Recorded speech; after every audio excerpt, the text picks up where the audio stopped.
Have a seat.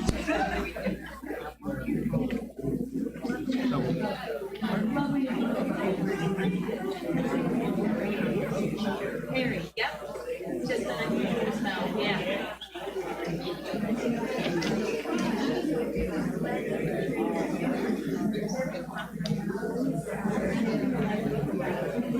Well, good evening, everyone. Good evening. Lots of cheerful sounding conversations out there. I hate to stop them, but the trains must run on time. So we'll begin. I'm Paul Levengood. I'm president of the Marshall Foundation. I'd like to welcome you to this legacy lecture, and I hope you'll agree. Nothing quite says early November like 80-degree weather outside. But a couple of housekeeping items before we bring up this evening's special speaker. I'm very pleased to thank the sponsors of the Legacy Series who make this evening's program possible and the entire series possible.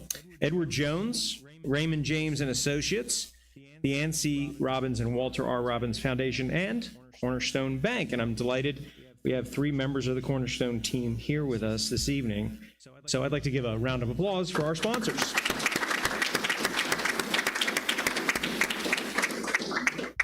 These very generous organizations have made a commitment to this important lecture series and a commitment to bringing it to both our local Lexington audience and those of you tuning in from across the nation and around the world. So thank them for their support, and thank you all for being with us. This is the last Legacy Lecture of 2024.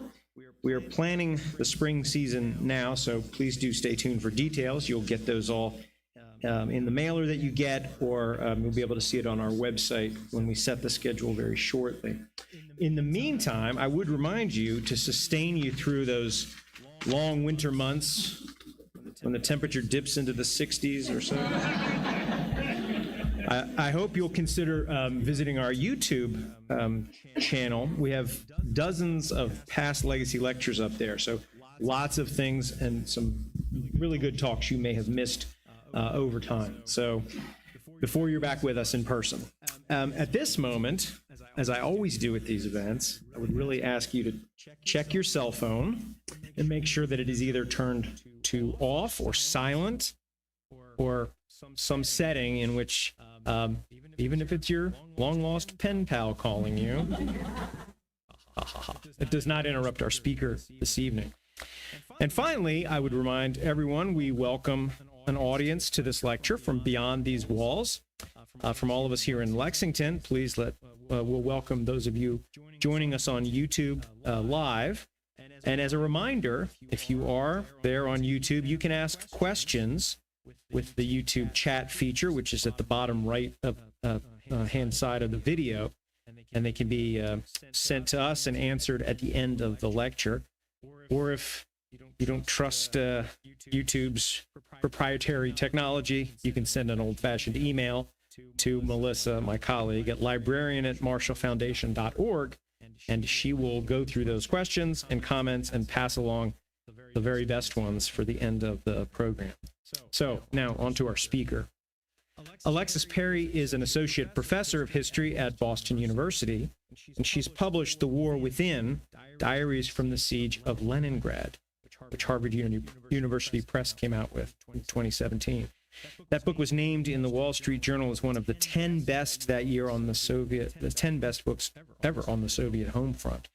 Her new book is Dear Unknown Friend, The Remarkable Correspondence Between American and Soviet Women, also out via Harvard this year. And there are copies of it upstairs in the shameless commerce section of this introduction that you can purchase, and I know Alexis would be happy to sign it for you.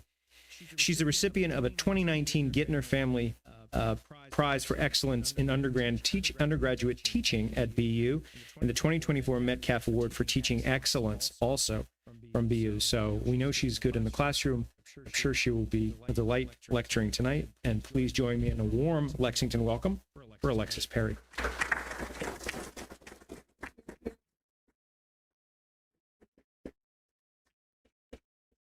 Hi, everyone. Thank you so much for being here. It's really an honor and a treat Feels like a balmy summer night, so we'll get started. I want to thank Paul and Glenn and Melissa, who have made this possible and for taking such good care of me today.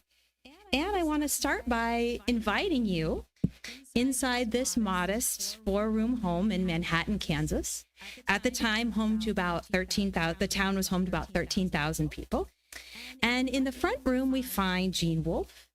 She's 38 years old, and she's sitting at a writing desk, vigorously typing out an article for the Manhattan Mercury about the recent local elections, and glancing at her watch because there's only one more hour before her two teenage boys come home, tired and panting for dinner. She hears the creak of the mailbox, breaks her concentration, so she stretches, crosses the room, and goes to retrieve the post.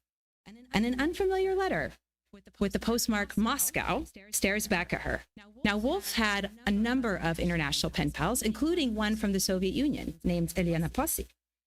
But she didn't recognize the looping handwriting of this particular return address. Who could be writing? Wolfe held her breath a little, and she slid her finger underneath the envelope seal. And then, as if to calm her nerves, the letter's first line said, reassuringly,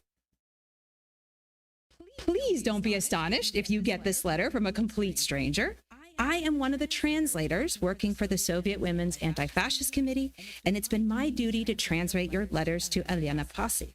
I liked your letters so much and was so interested that I hastened to tell you that I want to be your pen friend too."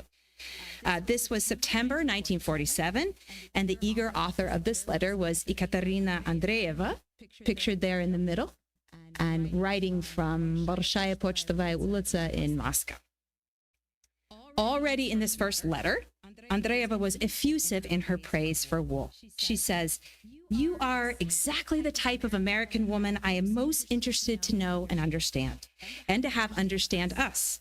You are intelligent, cultured, interested in everything, and I think your sort is the salt of America, and I sincerely hope we're going to be good friends."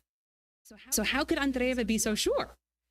Because she had been eavesdropping, translating the letters between Wolfe and Posse for over a year until she felt like she just had to interject. She confessed that the tipping point came when Wolfe enclosed a picture of her 16-year-old son, Don, in a letter to Elena Posse, and she wrote, quote, "I have fallen and hard." I like how fallen is in quotes. "I have fallen and hard for Don. I like his picture. Such a nice, clean, typically American boy." Andreeva was smitten, and so she dropped her own pen pal, the American civil rights activist and journalist Henrietta Buckmaster, and jumped into the conversation between Wolfe and Posse. Would Don care to correspond with a Soviet girl of his age, she asked.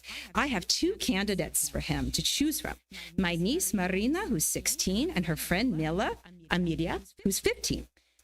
Marina was Andreeva's ward. She says, "Marina is blonde and Amelia is a brunette, so he can choose according to his taste."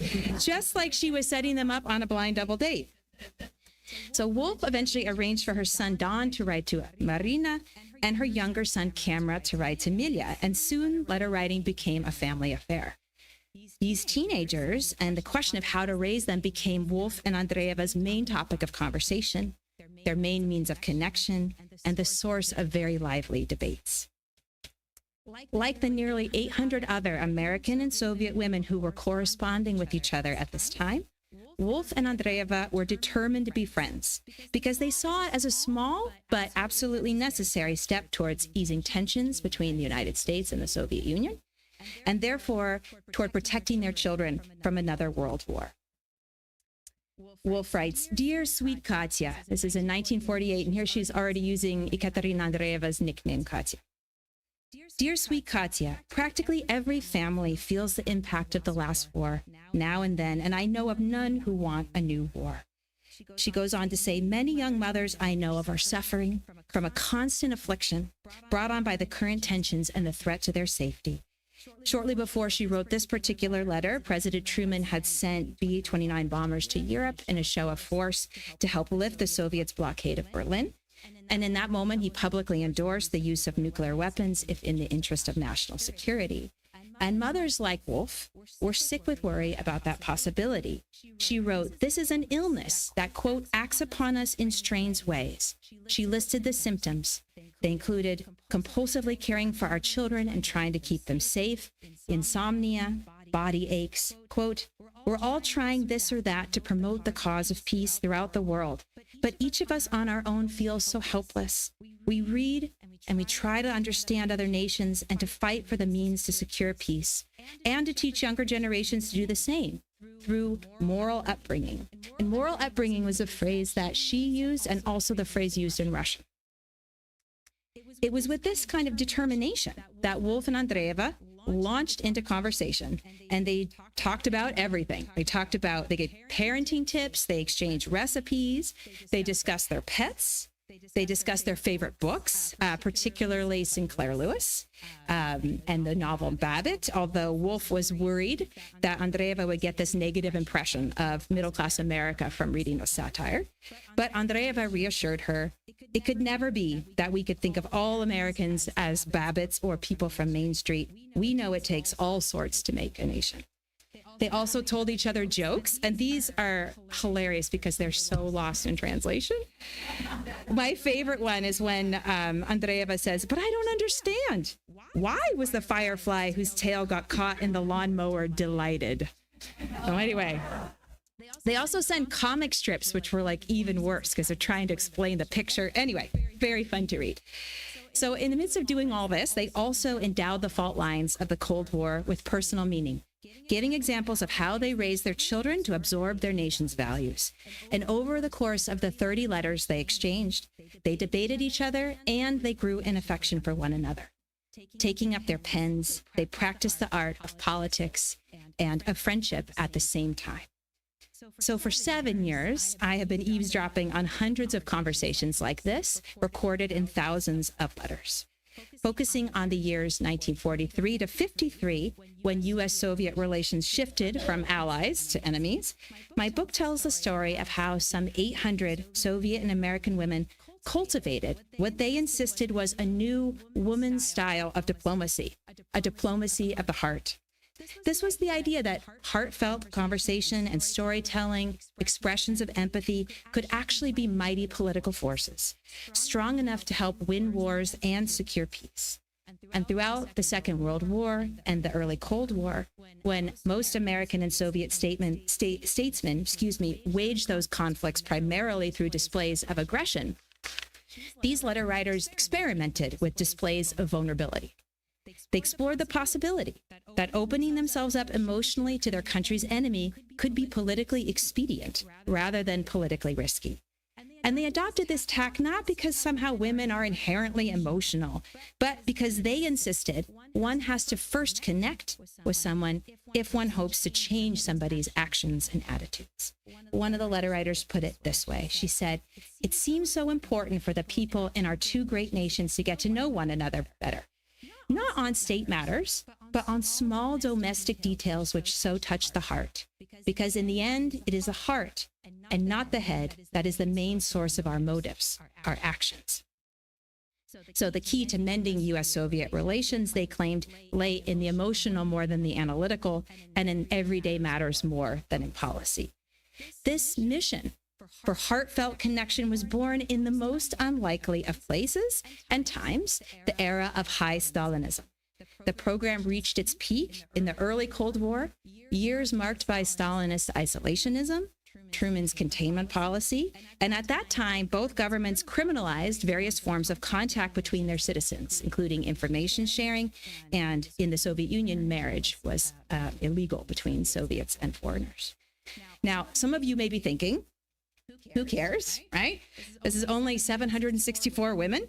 But consider that at this period of time, only 57 American civilians are recorded as having entered into Soviet territory since during the late 1947. The women who participated in this project also took great risks in doing so, and some of them suffered ramifications for it. Their courage and their steadfast commitment to elevated discourse, I think, command our attention and our respect, especially in today's divisive political climate when Americans of different political stripes, let alone Russians and Americans, are unable or unwilling to listen to one another. We've certainly returned to a time when U.S. Russian governments are limiting contact between their citizens, restricting travel, issuing of visas, prohibiting mail. But is less contact really the way to lessen tension? These women didn't think so. And at great personal risk, they modeled ways to talk and listen to someone who does not share your views and someone who is immersed in disinformation about your life.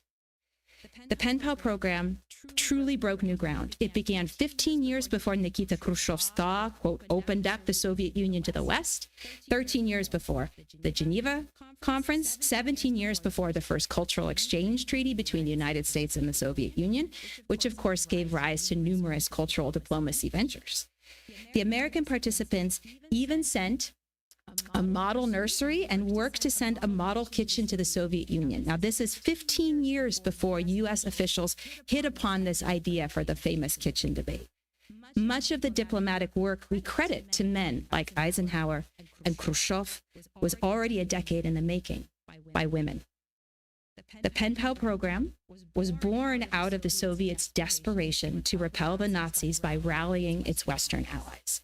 In 1941, the Soviet Information Bureau created several anti-fascist committees, including one of women, whose job it was to convince the Western allies to send more aid to the Soviet Union and to open a second front in Europe. And this meant doing the unprecedented, for at least for the Soviet state. And that was giving Soviet women who were not party members and not heroes of labor regular access to the voices and perspectives of people living in the bourgeois capitalist West. The purpose of this, of course, was strategic. But the Soviet women who participated hardly ever adhered to that goal. Instead of asking for military aid in their letters, they more frequently sought emotional support. They shared heartbreaking stories about losing their husbands and their parents and their children during the war. These are just two examples of some of the war letters about occupation, about incarceration. And I think that this is why, in many cases, the Penn friendship, actually in all cases, the Penn friendships outlasted both the Second World War and the U.S.-Soviet alliance. After the war was over, the official Soviet goal for this program shifted from rallying troops to championing socialism. But still, the Soviet pen pals continued to privilege their personal stories over party objectives. To be sure, the Soviet and American women who wrote frequently championed their own country's values and ideals. And both sides did a great deal of propagandistic work for their nations. For Andreeva, this was actually a professional obligation, as she worked for the Soviet Women's Anti-Fascist Committee as a translator. But on a broader level, this type of national promotion is hardly surprising. This was a time of great national pride for both nations, especially after the war victory. And what's really notable here to me is not that they promoted their own way of life. We would expect to find that. What's notable is how they did it. They did it in a personal, wholehearted way, deliberately discarding the belligerent, self-righteous tones of their country's politicians. It was at the very time when the Foreign Policy Department of the Central Committee of the Communist Party was admonishing information agencies, including the Soviet Women's Anti-Fascist Committee, to step up their campaign against, quote, American reactionaries.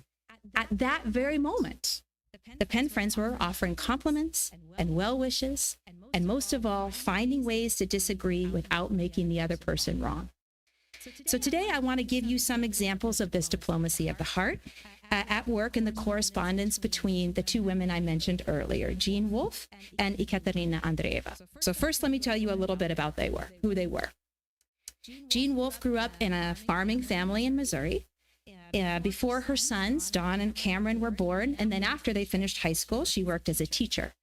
During the late 40s, when she was corresponding with Andreeva, Wolfe worked part-time as a local newspaper reporter, and she even co-authored several publications with her husband, who's pictured here, who was an education psychologist, Dr. Maurice Wolfe. But in those letters, she primarily identified as a housewife, and she talked about chores constantly. Quote, I often think about how you manage to cope with housework and laundry when you also work, she admitted. I get so tired that often I fall ill. And in 1948, she told Andreeva. Andreeva was actually one of the first people she told this to. And the Penpals often did this. They often confided things in each other. She told Andreeva that she was going to quit her job because it was too much to work as a reporter and also take care of the family, the household, and help her husband with his career. And it was her pen pal who convinced her not to do so. Andreeva wrote, "Dear Jean, please don't give up your work in the newspaper. I'm sure your articles must be good, judging by your letters. Couldn't you let me have some of them? Couldn't you manage to do both? Help your husband and go on with your work?"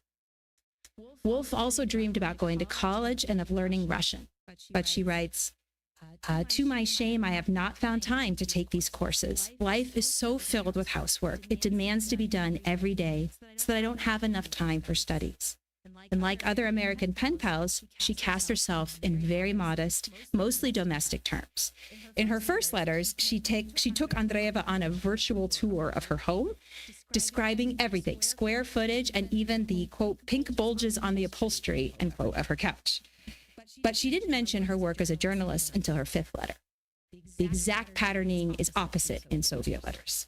Ekaterina Andreeva was equally understated in how she presented herself, so much so that it took me quite a while to realize her true identity. Andreeva was 15 years older than Wolf, and she was very upfront and enthusiastic in talking about her work, but she was deliberately vague about family and her home life.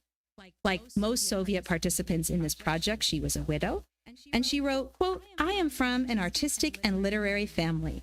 My mother was a famous actress," end quote. But she doesn't elaborate. Andreeva studied at university. Here's a kind of picture of her work passport. I feel bad that I don't have a more flattering image to show for her, but how many of us really smile for our work ID? I don't know, maybe we do. She studied at university to be a historian, but she left this passion during the First World War to become a nurse. Her mother and her stepfather were staunch supporters of socialist revolution.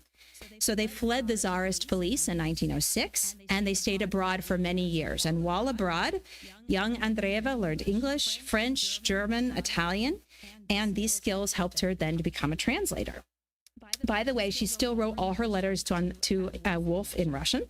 And like all the letters in this pen pal project, they were subject to censorship by her superiors. So here's an example. But reading her letters from these vague mentions of family, I gradually pieced together a family tree from what was strewn across her letters and from the name penciled at the top of many of her letters, though not all, Zhilabuskaya. This was Ekaterina Andreeva's real name. And suddenly I realized who her mother was.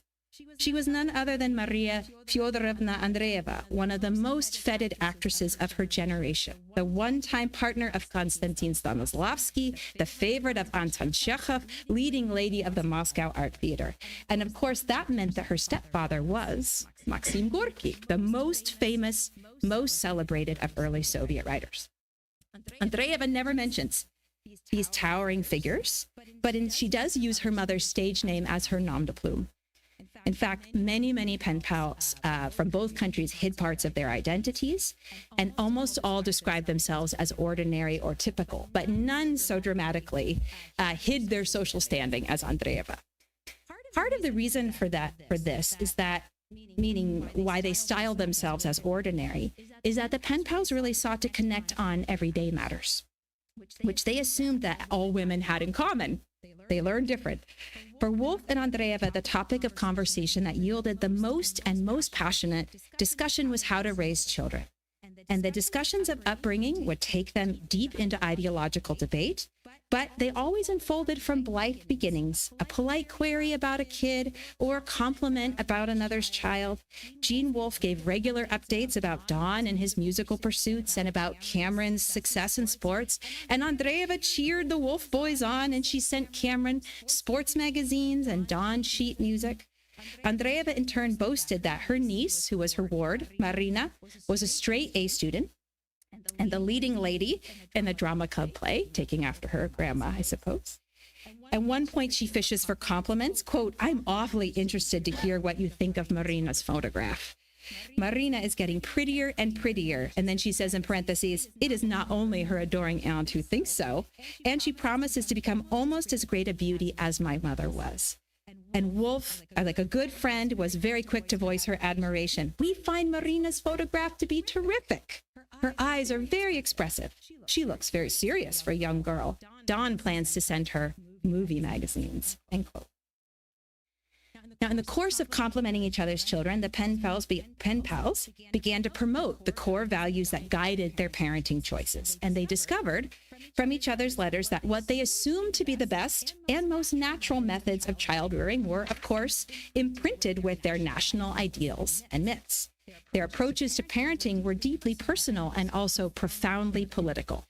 For example, in her second letter, Wolf begins with an exciting announcement. She says, "Dawn has just been awarded a scholarship, quote, for 6 weeks of special instruction in music." And this was at nearby Kansas State College, now Kansas State University.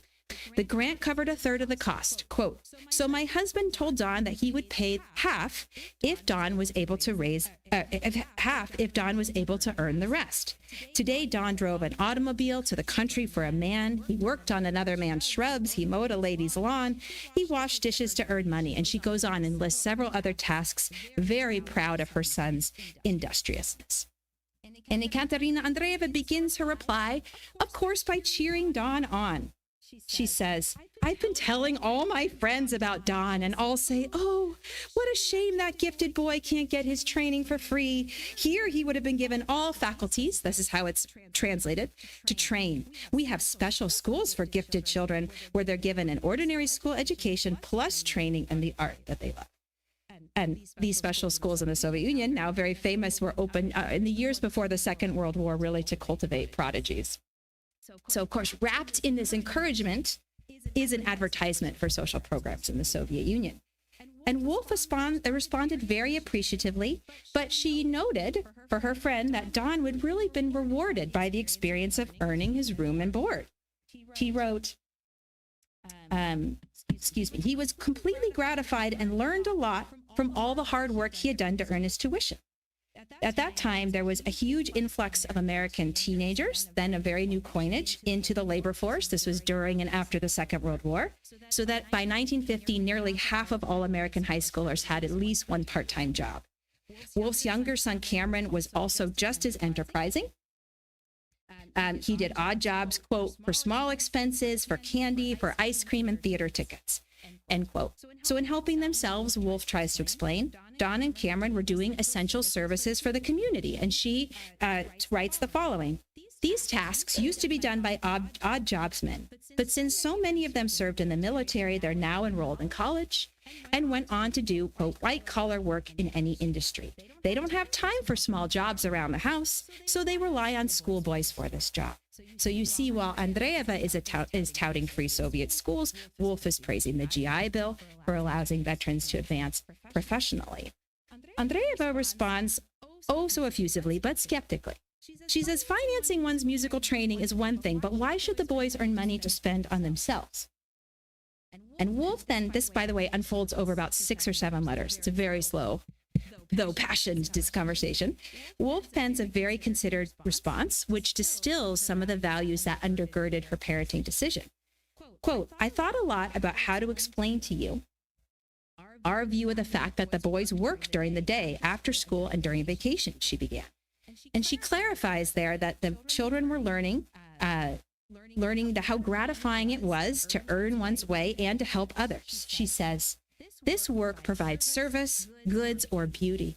It promotes the common welfare and gives the worker a pleasant feeling, at the same time giving him something in exchange for goods which he needs.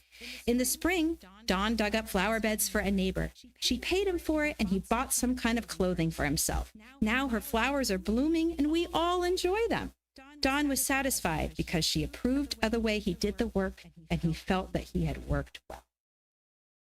Now, on the face of it, this just seems like chatter, right? But when you look at what they're saying, laced into this comment is an argument that work betters the individual and serves community, that individual integrity is forged through hard work and frugality. And to make that latter point, Wolf drew on the national ideal of the self-made man, and she presented her husband, Maurice, as an example. "From a very early age, my husband paid his own way in life. Upon graduating from high school, Maurice worked for 3 years and saved money for continuing his education. His father didn't help him. While Maurice did his doctorate, the family had very little income. Quote, "We did not accumulate a lot of property during that time. When her kids were young during the Depression, Wolf taught tap dance, a quarter a lesson, so she could buy clothes for her sons. And 8 years after Maurice graduated, the Wolves could still not afford to buy a home. Quote, despite the fact that our means have increased, those lean years influence our decision not to lavish extras on the boys out of principle and out of necessity." So what starts here as just a casual mention of her son's after-school job unfolds into this meditation on individualistic ethics and the social benefits of entrepreneurship, which Wolf links to the ideal of the self-made man. But Wolf considered it more important to stay connected with Andreeva than to change her pen pal's mind.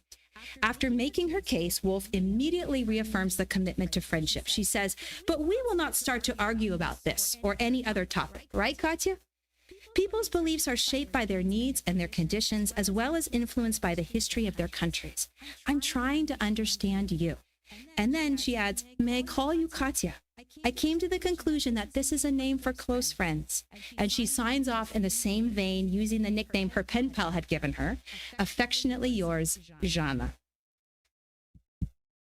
In reply, Wolf has the same kind of Andreeva has the same kind of tenderness and understanding. She says, "I'm very pleased you started calling me Katya. All my friends call me that, and you are my friend. Of course, we'll never quarrel about difference of opinion. We're both civilized women and can understand each other's opinions even if we don't share them. This is key." Right? This doesn't seem like much, but when you think about the context in which these conversations were taking place, you get this beautiful model of civil discourse, how to listen and appreciate without having to agree. A lesson that was not easily learned at the time, and it's not easily learned in our own time.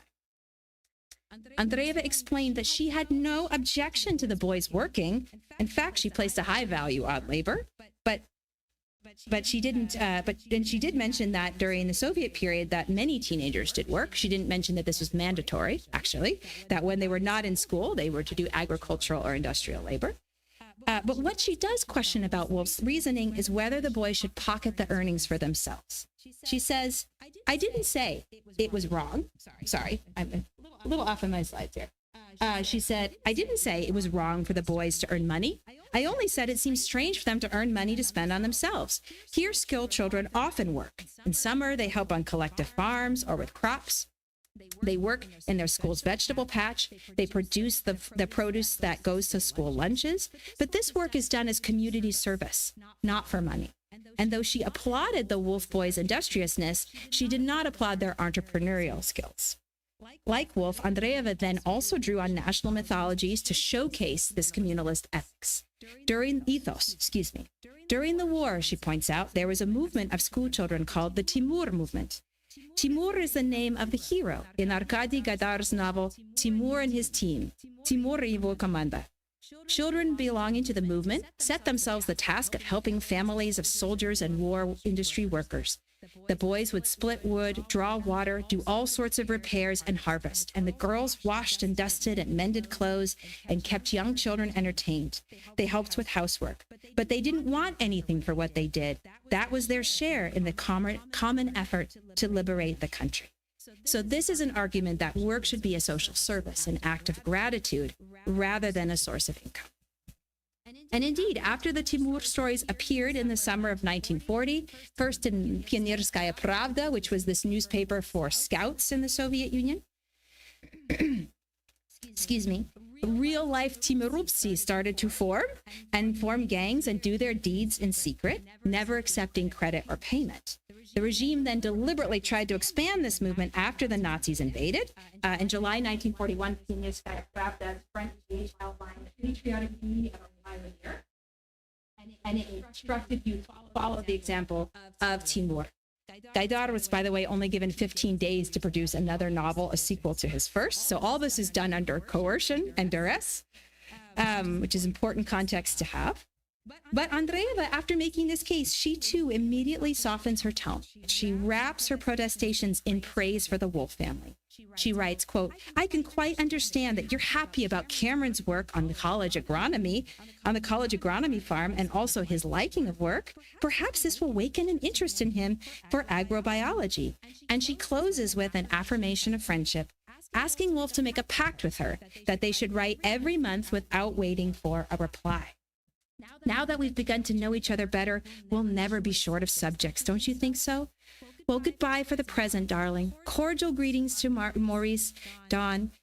Cordial regards to Maurice, Dawn, and Cameron, and love to you from your affectionate friend, Katya. This is the end of the Katya and Janishka's dispute about after-school jobs. But the subject of upbringing always remained at the center. And as I'm trying to point out, it was really a debate about individualist versus collectivist ethics.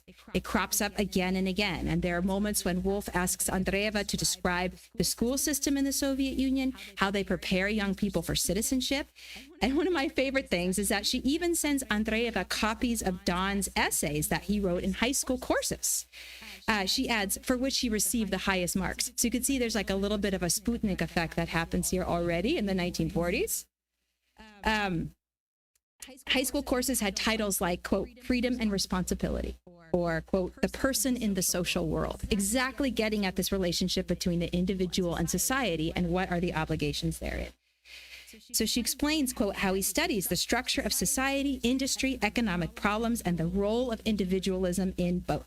So Andreeva ends up sending copies of Pioneer Pravda, the newspaper I just showed, and Wolf sends these high school compositions that her son wrote. So this is sort of an age-old, centuries-long debate about the relationship between individuals and societies. Soviet and American correspondents alike wanted their children to realize their full potential as individuals and also to be socially minded and service-oriented. What set the Soviet and American letterizer apart was just what they prioritized, whether they prioritized the individual or the social, and how they understood the causal relationship between these two things. Gene Wolfe praised individual entrepreneurship as the foundation of civic mindedness, while Ekaterina Andreeva extolled social responsibility as the necessary condition for individuals to become self-actualized. So in this way, a topic that is seemingly innocuous and apolitical, after-school jobs, led the Penpals to defend some of the core tenets of American liberalism and Soviet socialism cast through the framework of their own lives. Still, at every turn, they reiterate their friendly regard for one another, they encouraged each other as parents, and they infused their arguments with expressions of empathy and warmth. So I ask you, how often have you argued with someone close to you who has charged, "It's not so much what you said, it's how you said it"? The Penn friends prove this is true again and again. How you say something matters. They use stories and compliments and in jokes and advice. Imagine how this debate would have gone without those elements, how differently it would have read, or if they would have continued writing at all. Correspondents like Wolf and Andreeva gave their messages power, not by being forceful, but by being friendly. And this political style, again, stands out in such sharp contrast to what's happening in the political discourse, and I might add, in the letters of 6 men who requested Penpals, but whose letters read like treatises. They were dry, argumentative, devoid of personal charm, and they were all rejected from the Penpal program with things like this. Many of them just never got a response, but here's one Soviet woman writing back to an American man, "I'm sorry to say that your letter gave me no real idea of who you are at all." It was not about promotion, it was about connection, and then promotion. So using this personal approach, the Penpals kept the conversation going. They sent dozens of letters to each other. And yet the Penpal project was considered a dismal failure by the Soviet and American officials who monitored it, and for the exact same reasons. First, both governments were hoping to glean some useful intelligence from surveilling the program. The Penpals did not exploit certain conversational threads. And look at this one. Gene Wolfe happens to casually mention, "Oh, my sister lives in Los Alamos, New Mexico, where the Atomic Commission operates. And her husband was a major in the Army, and now he works for the Commission." Andreeva never asks anything about that. She never follows up at all. She never says, oh, that's nice, or tell me about the Atomic Commission. Nothing. These kind of obvious moments for spying, for espionage, were not exploited. That was deeply disappointing to the Soviet government, and it was deeply disappointing to the American government, because there was so little promoting communism in the letters. The anti-communists in the FBI and in Congress and in the Department of Justice were very eager to uphold this letter writing program as evidence of communist infiltration. And they were disappointed when they repeatedly failed to prove this in court. The Central Committee of the Communist Party in the Kremlin also objected that the Soviet letters were not propagandistic enough. And several times they tried to cancel the program, severely slashing it in 1951 because it was a waste of party resources. In short, this diplomacy of the heart was totally lost on both governments. So, to the dismay of both pro and anti-communist crusaders, none of the letter writers declared in the end that their pen friend had turned them either to socialism or to capitalism. But if we move beyond ideological conversion as the sole measure of success, we can glean the subtler, more diffuse power that these conversations had. They helped raise the political consciousness of the women who corresponded. They showcased how the personal was political. I gave you just one very small example of the after-school job, but the insight was far more poignant when it came to questions of gender equality.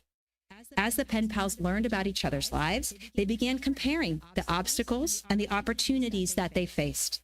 They noticed the norms and structures that undergirded their own circumstances, and the more they became aware of political alternatives, the more they reflected critically upon their own life choices. Thus, even as they idealized their national concepts of womanhood, the participants acquired a much keener sense of how their own routines and their own habits of mind were embedded in the political and in the patriarchal. Conversations between female friends, as historian Linda Gordon points out, were powerful incubators of feminist consciousness. And that's exactly what we see through this project. Wolf and Andreeva had constant conversations about how to balance this drive towards career and towards motherhood. Now, nearly every woman who participated from both countries expressed a longing for both, which of course flies in the face of the stereotypes that the United States and the Soviet Union had of each other. Jean Wolf's story in particular helps us see how the war and the post-war years were part of what Dorothy Sukabel calls that missing wave, connecting the international women's movement of the earliest 20th century with that of the late 20th century. Andreeva constantly encouraged Wolf to pursue her interests outside of the home, whether it was as a journalist or her desire for a college degree, and Wolf was very amenable to these suggestions, asking how Soviet women performed this balancing act between the professional and the domestic. Got a little behind in my slides, but I'll move up here. And then in 1954, tragedy struck. Wolf's son, Cameron, now a young Air Force recruit, was killed in a car accident while riding his motorcycle a few miles from home. He was 22 years old, and overcome with sorrow, Wolf stops writing to Andreeva. Her profound grief, it seems, also brought to light other reasons for her unhappiness, her marriage and her unfulfilled dreams. And within a year of Cameron's death, Wolf divorced her husband and struck out on her own. She moved to Chicago. She earned a college degree and then a doctorate, and she continued to pursue questions about how to best raise young people, but now as a professional psychologist. No doubt, there was a multitude of experiences and conversations that propelled Wolf to transform her life in this way. And there are small signs that the 30 letters she wrote to Andreeva may have been one of those elements. There are also clear echoes of her pen friend in the advice that Dr. Wolf later gave to her patients. As a psychologist, she made it her mission to help young people, quote, find meaning in their lives, and instilled in her patients the importance of doing work and community service that was socially valuable and personally meaningful rather than lucrative. In an interview she gave 2 decades later, she made several comments that were almost exact lines from her pen pal's letters, including the ubiquitous line in Soviet letters, "Even if I didn't need to, I would want to work." Wolf never remarried. She remained in private practice for 26 years, and she died in 1996 at the age of 86. Now, I'm not suggesting that Wolf left her husband and began a career solely because of Andreeva's advice, although a very high percentage of American letter writers did the same thing. I am suggesting that over 8 years of conversation, Andreeva may have expanded Wolf's horizons of what was possible for her to achieve as a woman and raised her awareness about the constraints of women in their country. And I'm happy to provide many more examples during the Q&A if you're curious. This awareness was integral to the women's liberation movement that crystallized in the United States during the 60s and beyond, and in the Soviet Union in the 1980s. None of the letter writers declared that they had converted to communism or to capitalism, but several of them later declared that they had become feminists. Ironically, the folks who seemed the most obviously turned by the correspondence program were actually the members of the Soviet Women's Anti-Fascist Committee. This is the group that organized it from Moscow. And they're also the group that pressed the Soviet letter writers to be more propagandistic. Here you can see Nina Popova. She was head of the Women's Anti-Fascist Committee. She also was the head of the Trade Union Council and a member of the Central Committee of the Communist Party. And in the mid-1950s, she testifies before the Central Committee and before the Soviet Supreme Court, quoting from the letters in order to push for better working conditions and greater reproductive rights for women in the USSR. This was during the period when abortion was illegal. So the Penpal program actually did have a huge impact on state politics, just not the way that the Communist Party of the Soviet Union was hoping for. But I can also talk more about that if you'd like in the Q&A. Just want to end with one thought, and that is about the power of good conversation. A good conversation stays with us. Its impact can be indirect and powerful, diffuse but still lasting. Conversations create ripples, and those ripples stream into the major currents of thought that help define our times. Thank you very much for your attention. I look forward to your responses and your comments.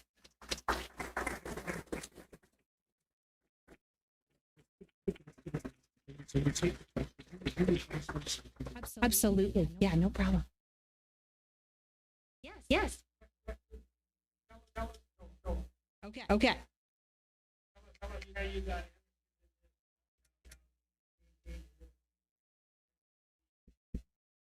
She didn't. So she wanted to. Can I take this off here? Okay. Oh, maybe I can't because I can't walk too far. Okay, I'm chained here, but that's okay. Let me tell you, so how did I get interested in this? Well, I am a Soviet historian by training, and I wrote a first book that was on the Second World War and the experience of it. And my plan for my second book was to tell the story of Soviet women and how they literally rebuilt the USSR alongside German prisoners of war. But rebuilt the roads, the bridges, everything, because they were the able-bodied labor force left after the war was over. And so when I started that project, I ordered archival files about the Soviet Women's Anti-Fascist Committee, wanting to know they were the only women, all-union women's organization in the Soviet Union at the time. And I found a couple letters. And I thought, that's interesting. And then I found a couple more, strewn in among other things. And I thought, I wonder how many of these letters are there. So I looked again and I started ordering and found that there were files and files. There's thousands of letters just from the years I'm talking about. There's also thousands of more letters between Soviet women and British women, Soviet women and French women. And then after the mid-50s, their focus really shifts to women in the developing world, in East Asia, in the Eastern Bloc, etc. So I got really excited, as you might when you find lots of things. But then my immediate thought was, what if these are all fake, right? What if there's like two people in an office making all this stuff up, right? I pictured two men posing as hundreds of different women, inventing these lies. So then I felt like I need to corroborate and see if this is true. So then I spent some time investigating in other archives, studying other places, doing good genealogy, relying on great local historical societies and archivists to piece together these women's lives. And then in some cases, I found their descendants and interviewed them. But you asked about the logistics, right? So the Soviet, thank you for asking that question. I deliberately didn't talk about it, but it's very interesting. But I thought if I started a lecture with logistics, you guys would be like, woo! All right. So the Soviet Women's Anti-Fascist Committee, this Moscow-based organization, initiates this program during the war. And they are responsible for all sides. What's interesting is that Initially, they start sending letters to Britain and the United States in 1941, and British women write back immediately, very enthusiastically, in part because their wartime experience was very similar to Soviet women's experiences at that time, at least more so than American women's experiences. They talked about bombing, they talked about being hungry, etc. American women weren't interested. It's not until Stalingrad that Americans start sending letters to the Soviet Union, men and women, and not to anyone in particular. There were letter writing campaigns through Russian War Relief and other kinds of organizations to collect goods and donations for Soviet people, sort of connected but not the same as Lend-Lease. And thanks to the centralized Soviet bureaucracy, it's weird to say that, letters that just said to a woman Russia and made it to the border were all received by the same Soviet bureaucracy called Volks. They were responsible for foreign relations, and then they distributed those letters. So they gave those letters to the Soviet Women's Anti-Fascist Committee, just the letters from women. And then the Soviet Women's Anti-Fascist Committee responded. Now, the State Department knows this is going on. The Kremlin, of course, knows this is going on. The Kremlin approves it, but they're watching it. The State Department decides to do the same. Although they limit it. They limit it to women. There are many men who try to write, and they are immediately stopped from doing so, and their names are given to the FBI for surveillance. Those documents are in the National Archive in College Park. So the Soviet Women's Anti-Fascist Committee initiates this, and they do all the translation.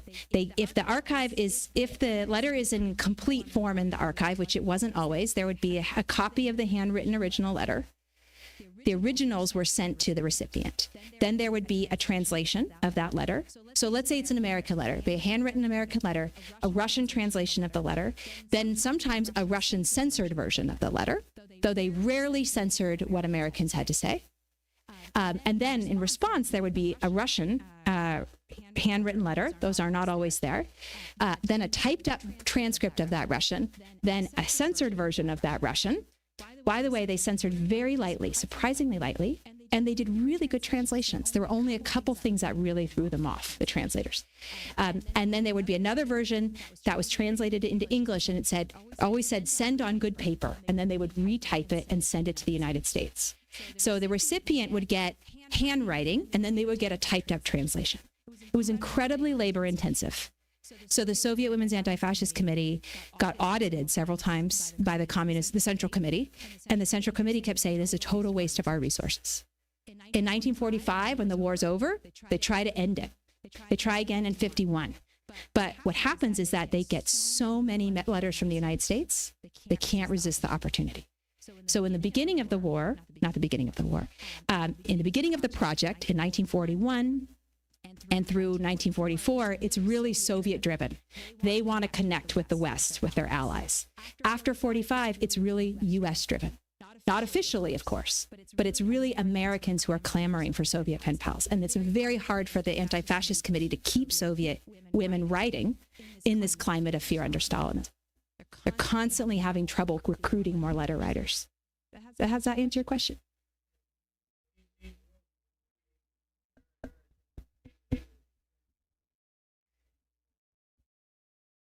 Yes, she was usually reading Andreeva's translation. So Andreeva was one of the translators. So Jean Wolfe would get the handwritten version from Andreeva, and then she'd get a translation. But of course, that had been censored, etc. And many people were suspicious. Lots of women said, I took this to my local church group where I have someone who speaks Russian to make sure that this is correct, that the two letters matched. And they were surprisingly accurate. I had saw interesting examples of censorship, but not the kind of blatant censorship you would perhaps expect. Yes.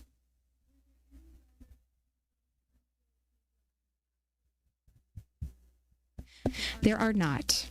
They're not. Sorry, thank you. I forgot. The question was, are there letters from Wolfe to Andreeva after her son was killed? There aren't any more letters. So that research I did on her was just on my own. And very tragically, her son Don also died very young in a cliff diving accident. And he died with his son. The two of them were cliff diving. This is one of the families where I wasn't able to interview a descendant, unfortunately, because of that. Andreeva, though, interestingly enough, has another pen pal, and there she uses her real surname, Julia Buskaya. Interestingly, though, she tells the same stories. She has another pen pal, Gladys Kimple. She writes the same kinds of things. They're different and unique, but she doesn't just. It's not like the letters are totally inconsistent. But Wolf stops writing at that time. Andreeva stops writing as well. Her health starts to fail, and her mother dies, so her letters become infrequent too. Yes, please.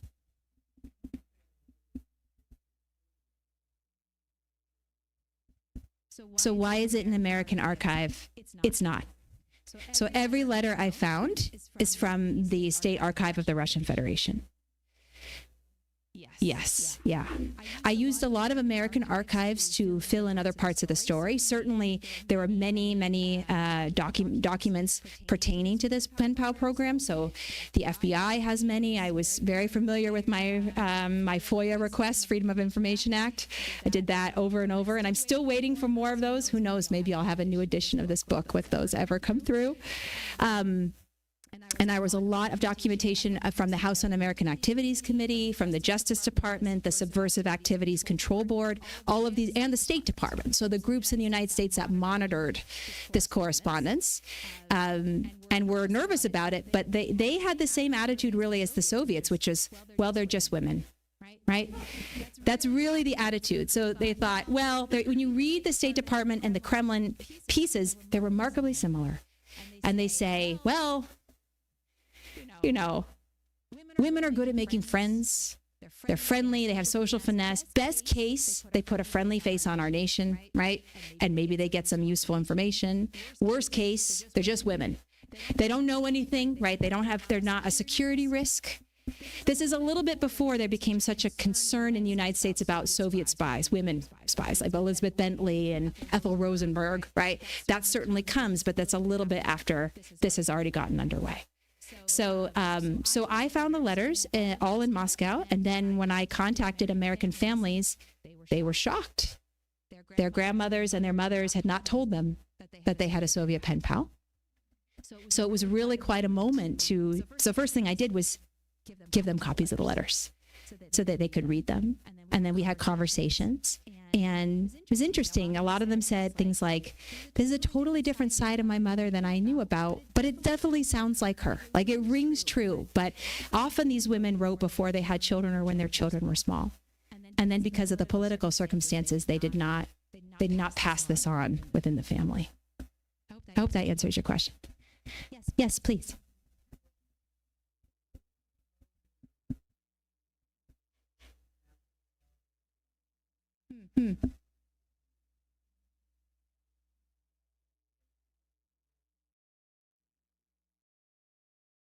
That's a terrific question. So the question was, did I notice a change in the tone of the letters after Potsdam and also after the dropping of the atomic bomb?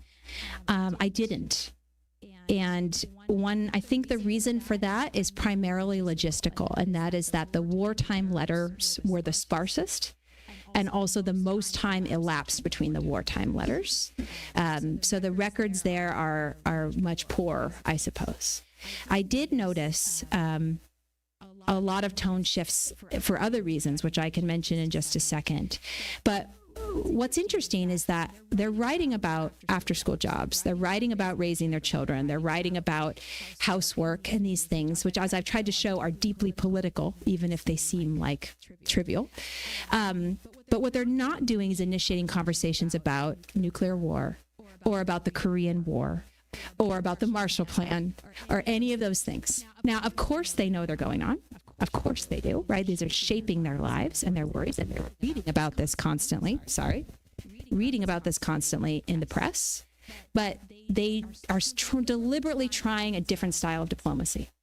So it's not about ignorance, right, or anything of that regard. They're trying to write about things they feel they'll have in common and avoid these hot button issues. But of course, what happens is that the things they assume they have in common, they don't have in common, and those become the subject of debate.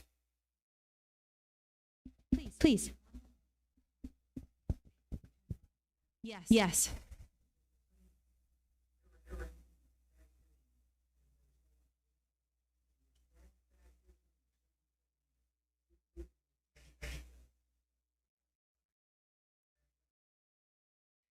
That's a terrific question. So questions about definitions of fascism, both in the war period and then today. So it's a very interesting story about what did the letter writers, what did Soviet and American women understand fascism to be? So fascist was always the operative term in Soviet parlance. They hardly ever used the word Nazi. They used fascist is how they used it, because it was ideological, and they were stressing that this was a war of ideologies.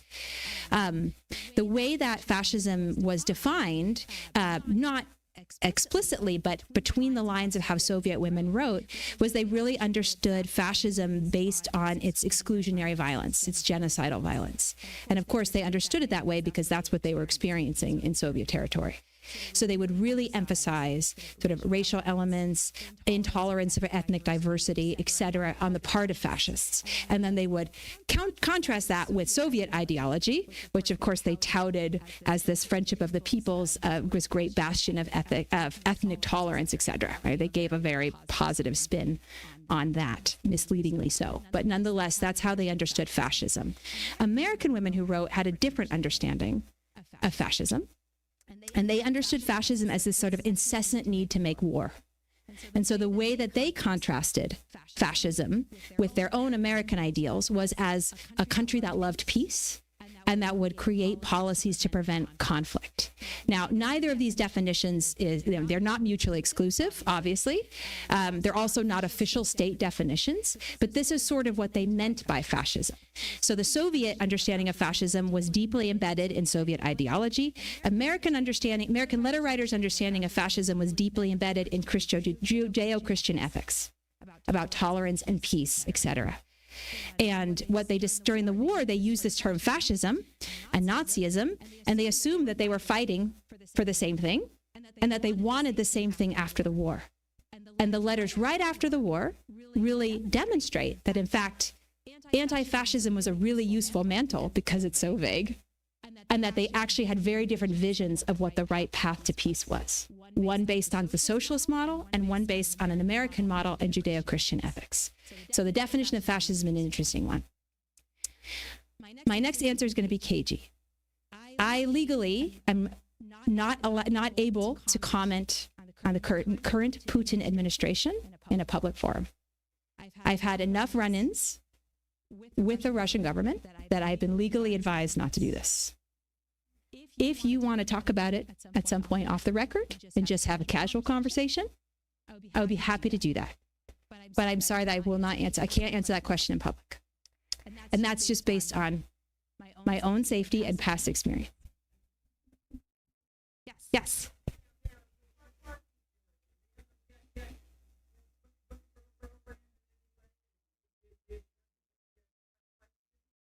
Yes. So the question is, what happened to these women during the McCarthy era?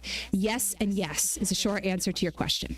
So the letter writing program was in the United States was run by an organization called the National Council of American-Soviet Friendship. This was a Popular Front organization, but it had lots of socialists and sort of fellow travelers in its ranks. So when the war ended, this group immediately became suspect to the U.S. government. So starting in 1945, this National Council was indicted many times. They were indicted almost constantly between 1945 and 1956. And the House Un-American Activities Committee mostly went after the men who ran the program. Again, they didn't think the women were that important. There is one woman who ran the Women's Council of the National Council of American Soviet Friendship. Sorry for all the jargon. That's why I didn't give you all this in the talk, because it's like bureaucracies. Muriel Draper. So she was a famous radio host. She was a feminist. She had traveled in the Soviet Union in the 1920s. She was left-leaning. And they just skewered her. They never prosecuted her, but they wrote these pamphlets that basically said the only reason this woman is into communism is because she wants sexual attention. It's a classic, like, dismissive, ultra-gendered argument that says women politically don't matter, right? And we know that from HUAC, the way they operated. They would bring women to the stand and say, like, did you bake a cake for your husband's political meeting, right? That kind of dismissiveness towards women's politics is also why this program survived the McCarthy era. The Justice Department does put the head of the letter writing program, after Draper dies prematurely, on the stand And she performs, I detail it all in my book, she performs this amazing political act of obfuscation. She just says like, well, I don't know where the letter writers are. Well, we don't have copies of the letters. Well, I'm not sure if we really have members. It's more like volunteers. And the men who are interrogating her for the Justice Department just talk about her in front of them like, she doesn't really know anything. This witness doesn't understand what's going on. And because of that, the women who wrote managed to make it through relatively unscathed, even though if QAC had just turned over their newsletter, all the names of the members were listed on the back. But that was apparently too much investigative work. But there were many women who wrote who were not unscathed in other respects. Their husbands lost their jobs. Some of them described how the FBI would constantly come to their door and hound them. Now their letters started arriving opened after the CIA started opening Americans' mail from the Soviet Union. And certainly Soviet women suffered as well and were very afraid. And there are lots of letters from Soviet women saying, I don't want to do this anymore. It's too risky. So there's fear on all sides. And the self-censorship, right, that I tried to use Andreeva because of that example, that is very much fear-based. Thank you so much. Thank you for the wonderful questions.